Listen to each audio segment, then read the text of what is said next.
Welcome to the WiredNeuron Weekend Digest. I am Dr. Harper Hayes. Joining me now with a terrifying update is Antifa High Commander General Kestrel. Dr. Hayes, I have conducted a visual inspection of your broadcast uniform. The aggressive display of your cleavage is a severe tactical vulnerability. It lacks basic ballistic integrity. Fix yourself! Meanwhile, I have successfully weaponized the suburban spin-class bourgeoisie into a deep-state kinetic power grid. Wonderful. We will get to your stationary bicycle terrorism shortly. Right now, I need to bring in our resident doomsday ethicist, Dr. Aris, who claims streaming television is officially ending the human soul. Good afternoon, Harper.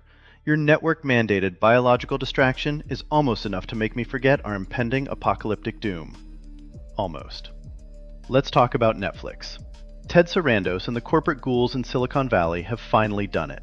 They have monetized the very concept of the other with a horrific new feature called PersonaCast. I really do not have the energy for this. Just tell me what fresh corporate hell this is, Aris. It is a full-scale ontological assault on the human capacity for empathy. PersonaCast uses your entire social media archive, contact lists, and biometric history to replace every single actor in a film with a digital likeness of someone you actually know. Wait, so if I sit down to watch a standard crime drama on a Friday night... Suddenly, the gritty lead detective is your bitter ex-wife, and the sadistic murderer is your current boss. From the cold, calculating logic used by sociopaths to justify stripping copper out of abandoned hospitals, it is incredibly efficient. Why build emotional connections with strangers? Why waste time on Cillian Murphy when you can trigger a visceral dopamine spike by seeing your childhood bully get shot in the head in slow motion? But Aris, wouldn't that just destroy the fundamental purpose of storytelling entirely? Exactly. We are witnessing the total collapse of the Hegelian struggle for recognition. Art is supposed to be a window, not a mirror. But Netflix has decided that windows are highly inefficient for retention metrics. By removing the distance between viewer and subject, they have created a massive solipsistic feedback loop. The empathy muscle vanishes. We are entering the era of narrative cannibalism. We aren't consuming culture, we are consuming our own social circles, processed through an algorithm designed to keep us glued to the couch until our retinas burn out. Soon, we will be trapped in a digital hall of mirrors, watching hyper-realistic simulations of our acquaintances play out scripted fantasies, while the actual world outside smolders. But hey, seeing your accountant in Stranger Things is totally worth the death of the human spirit. Back to you, Harper. Narrative cannibalism. Perfect. Just what I needed to hear on a Sunday morning. I am going to stare blankly at my desk for a moment and pretend I do not exist. Unfortunately, I do exist, and I am contractually obligated to continue this nightmare of a broadcast. Let us pivot from the death of human empathy directly to the death of free will. Joining me again is Antifa High Commander General Kestrel. General, you mentioned something earlier about weaponizing spin classes? Affirmative. Effective immediately, I have authorized the full strategic acquisition of Peloton's corporate assets. I utilized a significant carve-out from my Soros-funded Black Ops budget. Antifa High Command no longer views the home fitness market as a leisure sector. We now recognize it as a massive, decentralized power plant. Wait, you bought a failing exercise bike company? It is a kinetic energy harvesting grid. Under Operation Kinetic Pulse, every single pedal stroke from our urban operatives is now routed through a proprietary firmware override. We are siphoning energy directly via the cloud.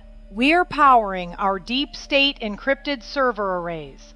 We are effectively turning the cardiovascular exertion of the suburban proletariat into the raw wattage required to maintain surveillance on enemy combatants like Ben Shapiro. And I have restructured the content. Mindful cycling is dead. I replaced all standard playlists with high-intensity ideological drills. High-intensity ideological drills? Our instructors have been retrained as PSYOP specialists. They scream tactical directives regarding urban barricade construction and optimal glitter bomb deployment, all while maintaining a punishing 130 beat per minute cadence. What happens if someone just wants a casual morning ride and decides to slow down? Unacceptable! If an operative fails to hit their caloric expenditure benchmark, their account is flagged for ideological insufficiency and referred directly to me for disciplinary review. But that is just phase 1. The final phase is the Siren's Call protocol.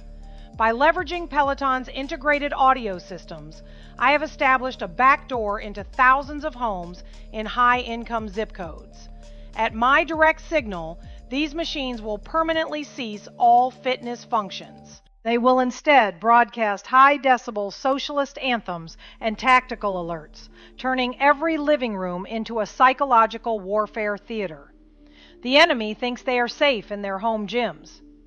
They are actually sitting on a Trojan horse designed by Antifa High Command to shatter their cognitive dissonance through sheer sonic saturation. The revolution will be powered by a high-intensity interval workout. End of briefing. Back to you, Doctor.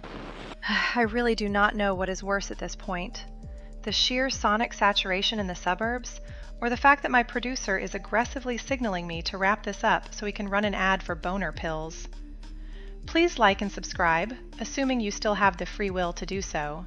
Visit WiredNeuron.com to read these full, horrific stories. I am Dr. Harper Hayes. This is Wired Neuron.